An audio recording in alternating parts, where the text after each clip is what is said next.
Welcome to Telangana వెలుగు. నేను మీ రాజు. PCC కార్యవర్గం కావచ్చు, అలాగే కొత్తగా ఉపాధ్యక్షులు, వర్కింగ్ ప్రెసిడెంట్లు త్వరలో నియామకం చేపట్టాలని కాంగ్రెస్ పార్టీ భావిస్తుంది.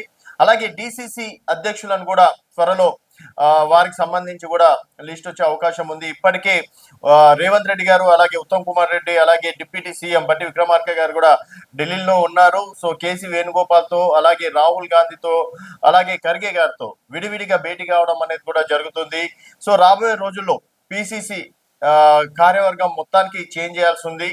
సో గతంలో రేవంత్ రెడ్డి గారు ఉన్నప్పుడు ఉన్నటువంటి కార్యవర్గమే సో 3 సంవత్సరాల తర్వాత ఒకసారి చేంజ్ అవ్వకుంటూ వస్తుంది.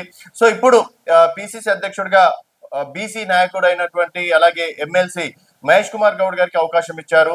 సో ఇప్పటికీ బీసీ కులగణనకు సంబంధించి కూడా అసెంబ్లీలో బిల్ పెట్టడం అనేది జరిగింది. దానికి తగ్గట్టుగానే ఇప్పుడు ఉపాధ్యక్షుల విషయంలో, అలాగే కార్యవర్గ సభ్యుల విషయంలో కావచ్చు, అలాగే వర్కింగ్ ప్రెసిడెంట్ విషయంలో కూడా కులాల వైజ్ గా కూడా తీసుకోవాలని చెప్పేసి కూడా భావిస్తుంది.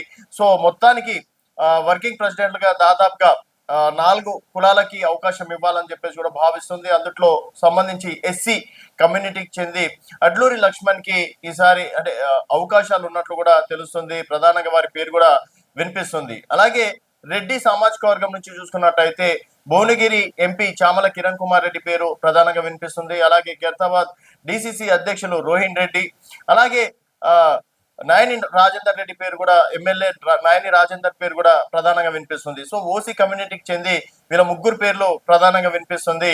అలాగే ఎస్సీ కమ్యూనిటీకి చెంది అడ్లూరి లక్ష్మణ్ పేరు ప్రధానంగా వినిపిస్తుంది. అలాగే ఎస్టీ లంబాడకు సంబంధించి, ఎందుకంటే ఇప్పటి వరకు ఎస్టీ లంబాడకు సంబంధించి ఒక మంత్రి కూడా లేడు.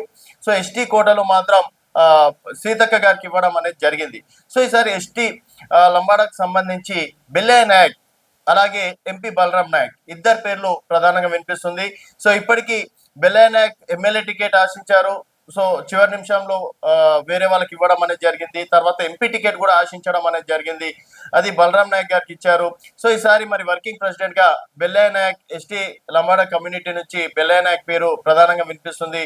సో దాదాపుగా బెల్లయ్య నాయక్ పేరు కూడా ఉందని చెప్పేసి కూడా చెప్పుకోవచ్చు. ముస్లిం సంబంధించి కూడా ఇద్దరు పేర్లు ప్రధానంగా వినిపిస్తుంది. అందులో నాంపల్లి ఎమ్మెల్యే క్యాండిడేట్ ఫిరోజ్ ఖాన్ పేరు ప్రధానంగా వినిపిస్తుంది. అలాగే అజారుద్దీన్ ఇప్పటికీ వర్కింగ్ ప్రెసిడెంట్ గా బాధ్యతలు చేపడుతున్నారు. మొన్న జూబ్లీహిల్స్ టికెట్ కూడా ఇవ్వడం అనేది జరిగింది. సో ఈసారి ఫిరోజ్ ఖాన్ పేరు అంటే దాదాపుగా ఖాయమైనట్టు కూడా తెలుస్తుంది.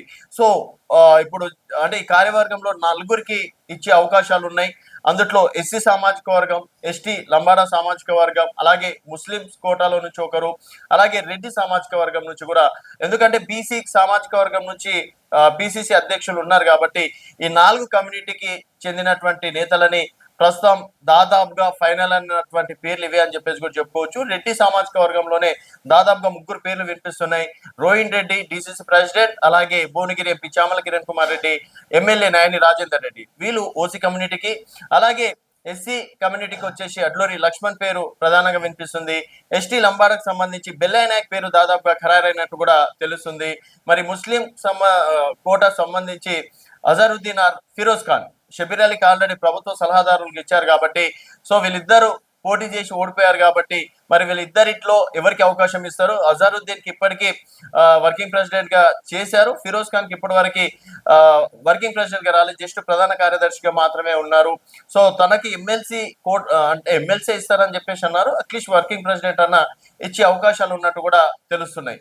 సో మొత్తానికి దాదాపు ఈ పేర్లు ఫైనల్ అయినట్టు తెలుస్తుంది. మరి వీరల్ త్వరలోనే తుది జాబితా వచ్చే అవకాశాలు ఉన్నాయి.